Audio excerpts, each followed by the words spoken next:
So Les, you're doing that one as well. I am. Tape Okay, number C. 3 on right-of-way vacations today. Okay, so Bill has done a good job laying out for you what the lot configurations are. I had not personally seen his presentation, so I wasn't quite sure what all he was going to show you, so you'll see a little bit of overlap here. But essentially, you know the location. We're at the north end of Lande Lane. The area that's being requested for vacation is what's shown here in the yellow hatched area. And as you recall, Bill's presentation, there's that little remnant parcel off to the east. This is all existing right-of-way through here today. And then those other 3 lots, as they were done in 2007, are there to the west. Again, just kind of taking you back to a little bit of the origins, just a little bit different graphics here just to help everybody understand exactly how we got to where we are and what is being requested, because we want to make sure it's very clear.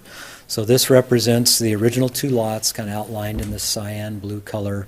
The yellow was the cul-de-sac as it was dedicated originally with Christopher's Crossing subdivision. And then in the concept, of course, is to go to this 4-lot configuration with this new shape of public right-of-way. So how we get there is a couple of steps. So we go back to where we started back in 2000 with the original cul-de-sac. And then in 2007, when we went to the 3-lot configuration, we vacated this westerly slice, right, in order to make ground for those 3 lots, but then obtained, or through dedication, received this additional space for right-of-way. So that is the configuration of right-of-way that we have right now. So lots off to the west, the 3 lots, and that remnant there to the east. The current proposal that is before you is to vacate that area in green, and then to, as a requirement of the lot division that you just passed, to dedicate that additional right-of-way, in that kind of yellowish brown there, to then give us ultimately this shape, which is the northerly 2 legs of the hammerhead, the southerly leg, of course, being the existing right-of-way. So the hammerhead motion being right in there. So what is before you, and then it takes us to this configuration with the purple lot lines, which is what Bill showed you, and you've approved now with the lot division, working with this hammerhead style turnaround that you just approved in the variance, and the new dedication that would give us this shape of right-of-way. So that's the quick and easy. And again, the request at this point is for vacation of this area in green of the existing right-of-way, and the combination of the gray and the green is the current existing right-of-way, but the green would be the area being requested for vacation by the applicant. Catherine? So you go back to your pink lined one? The last one? Yeah. That one. So I know that the easement in there for the 15 feet for the sidewalks in there, but it looks like that, so just help me understand it. It looks like there's a sidewalk and then there's a little vertical piece. Okay, we'll go on to part 2.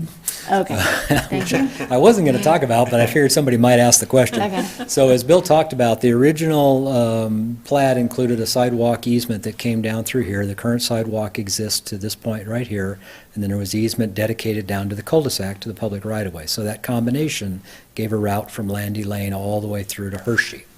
Then with the change that occurred in 2007, we got rid of some of that, and so now here's the new right-of-way. This was all going to be lot development, so what happens to that route? What they did is they granted us that easement right there to make the connection from the existing system into the new right-of-way. So that became the corridor then, coming from the north, across that easement and down through there. Today, again, we're looking at vacation here, dedication here, and ultimately that gives us this configuration. So that, as you were just asking, that vacation is in this kind of diagonal hatch here, and that extends to this line. But what is being required as part of the lot division is that they give us a dedication in those green dashed lines, a little hard to see, but that's 15 feet wide. And the reason that there's an overlap here is essentially that they were working with that proposed property line and then going 15 feet east of that. That happened to overlap a little bit of the vacation that's being considered this evening. Okay. Other You wanna see questions that for one? Les before I open the public hearing? Thank you. Knew you had anticipated it. Can you go back to showing all 4 lots, like the whole Oh, picture? This one or the entire The subdivision? entire thing.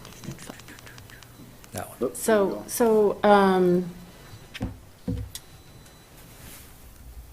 is there, so I see where you're talking about the sidewalk up there. Is there any sidewalk in front of these 2 southerly lots, the little pieces there? Yeah. In here? I mean, what happens at the end of that hammerhead? Is it Right, just there- a driveway? There would be sidewalk coming through, and it would come down and come along the westerly side of this north leg of the hammerhead, and then on through, crossing a street, in essence, to the south. I don't believe there's any proposal at this point to bring sidewalk all the way around, Well, that's versus a just teeny, crossing over and then continuing on. that's a small flagpole, and this is just a little bit deeper flagpole. Most likely, this will end up being a shared driveway out through here, as their access to the public right-of-way, and then jumping onto the sidewalk system running north-south through here.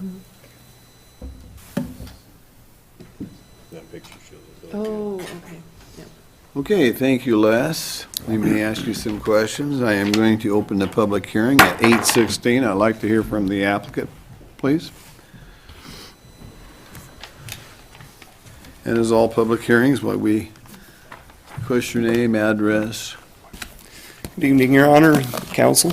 I'm Scott Becker with Hodge & Associates, 405 South Washington, and I'm representing the applicant, who's also here.